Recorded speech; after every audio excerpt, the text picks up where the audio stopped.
Hello, Sebastian Lucido here, and welcome to 5 Minute Fresh Start. I'm in Numbers chapter 13, and we're continuing our series this week on faith and trying to understand the relationship between us and God, God's promises and faith, and how they fit into our life.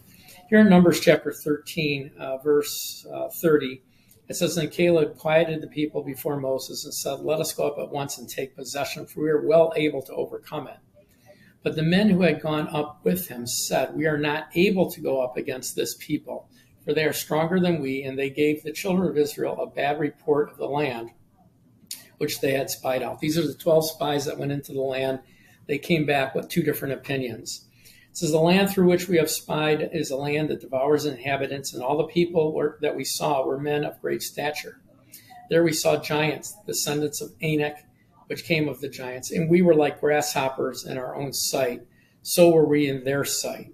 So they're making assumptions here. So you have two groups of people here. You have one group who said, "We're unable to take the land. The people are stronger than we are.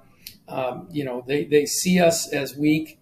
And so this is the truth from human standpoint. From human viewpoint, this is true.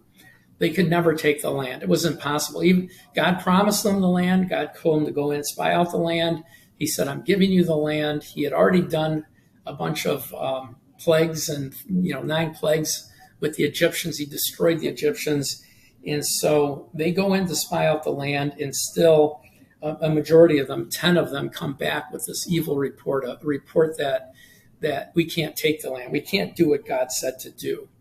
And so Caleb said, "Let's go at once." And Joshua, "Let's go up at once. We can take it. We're able to take it." So they seen it as God's promise to them. And so we need to see that. They seen it as God's promise to them that they could take the land, that the land would be theirs. It didn't matter what the physical circumstances were. It was God.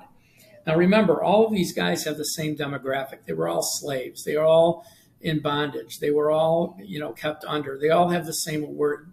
There's no different demographics with these guys. They were all one group. Yet some of them had faith that God would perform his word and others didn't. And so the effects of not believing God. Here's the effects. Chapter 14, verse 1. "So all the congregation lifted up their voices and cried, and the people wept that night. And all the children of Israel complained against Moses and Aaron," really against God. "And the whole congregation said, 'If we had only died,'" listen, "only died in the land of Egypt, or if we had died in the wilderness. Why has the Lord brought us? Why has the Lord brought us to a land to fall by the sword, and our wives and our children should become victims? Would it have been better for us to return to Egypt?" So they said to one another, "Let's select another leader." And so this unbelievable fear, this inability to see God's promises, the inability to trust a God who created the universe, that said, "I'm going to give you this land. This is my promise to you." It brings unneeded pain and agony and frustration and despair. They're at a point where they'd rather die in the wilderness or die in Egypt or become a slave again. And, we have to put this into our life. We have to take this story, this true story, look at the elements of it, and then put it into our life. We are complaining against God for things that he has given us. Yet have we looked at the biblical principles of faith to understand how we obtain his promises? Again, what was God's promise? What was God's best? What did God give them? They didn't receive it. Even though God wanted them to have it, they didn't receive it. We have to understand that we have to receive by faith every promise of God, whether it be healing or provision or deliverance, whatever it may be. We need to understand those principles, and that's what we're trying to teach this week. Clearly, when you look at this, again, our entire relationship is based on faith. And I'll admit to this. It's easier to believe God for something that's unseen than for something that's seen. When it comes to physical sickness or a situation you're in, it's easier to believe God for salvation. Why? Because it's unseen.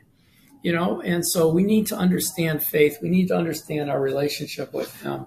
We need to understand how to get faith. 3 things: Please share this message with family and friends. Please become a free member of our ministry, which is your name and email address. Go to watchersoftruth.com. It's in the description of your teaching. And please pray about donating $10 a month to us to help us on our journey to teach God's word. God bless you guys and have a great, great day. I pray God's